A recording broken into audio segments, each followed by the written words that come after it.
Okay, bismillahirrahmanirrahim. Assalamualaikum warahmatullahi wabarakatuh.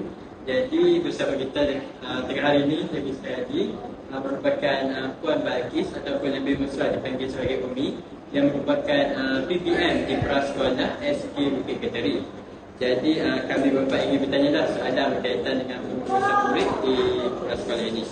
Jadi soalan yang pertama, Umi, boleh tak Umi terangkan secara ringkas tugas Umi sebagai seorang PPM prasekolah ini?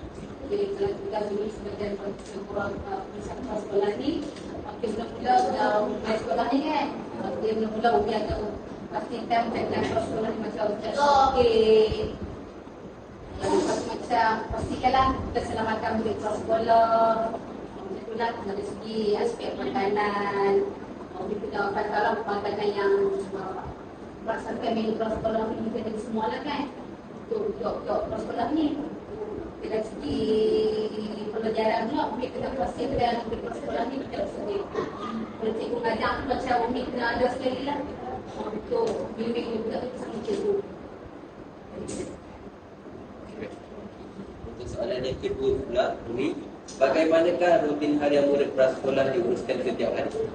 Okey, kalau mula-mula kalau rutin harian murid prasekolah ni, mula-mula bila setiap pagi Umi akan sambut kehadiran murid prasekolah.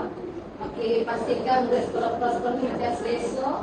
Kita tak mengalir macam tu lah kan, macam okey, macam tu lah. Lepas tu dalam segi makanan, kita pastikan murid prasekolah ni macam sarapan pagi. Sarapan pagi, okey, masuk dalam kelas sama cikgu untuk isi pelajaran pula. Macam tu lah. Untuk soalan yang seterusnya, bagaimanakah kerjasama antara PPM dengan guru prasekolah dalam menguruskan murid? Okey, kerjasama tu memang kena ada. Kalau tak ada cikgu, PPM ni memang tak seiring. Dia memang kena seiring. Kalau cikgu tak ada, memang susah sikit lah kan. Sebab semuanya, sebab itulah kalau macam Rahman dan kawan semua, kalau cikgu tak ada, balik masuk lagi lah kan. Masuk memang perlu. Macam perlu dia lah bekerjasama. Kalau ada kerjasama ni susah bagi dari segi kawan murid tu kan. Sebab itulah prasekolah ni kena ada 2 orang. Tapi 2 orang memang susah. Seterusnya, cabaran utama dalam mengurus prasekolah. Cabaran utama murid prasekolah ni dari segi macam murid prasekolah ni kena panggil lah emosi, tak ada emosi budak ni. Biasalah budak prasekolah ni dia macam budak-budak kan. Jadi semua nak kontrol dia buat tak bagi dia sangat. Memang kena ni lah. Kena betul-betul lah. Kadang-kadang bergaduh dengan kawan-kawan biasa. Kita kena pandai handle lah. Nak balik budak ni. Okey, lepas tu jadi nak tanya soalan dah boleh tak? Okey.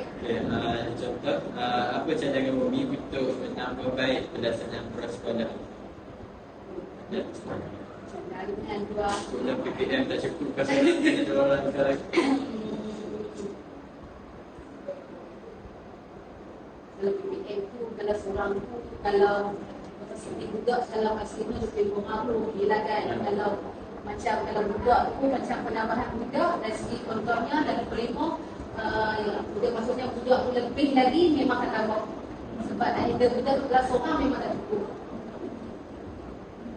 So, kalau macam facility, tak ada penambahkan?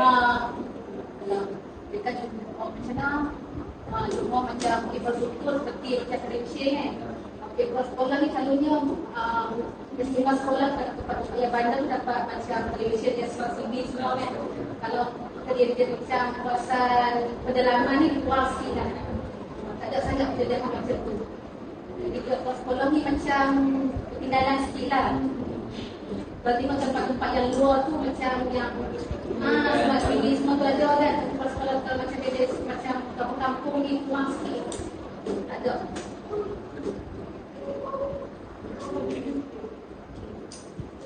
saja kita punya jumpa bersama Umi hari ni. Okay, sekian, terima kasih. Terima kasih Umi. Bye. Bye-bye kamera.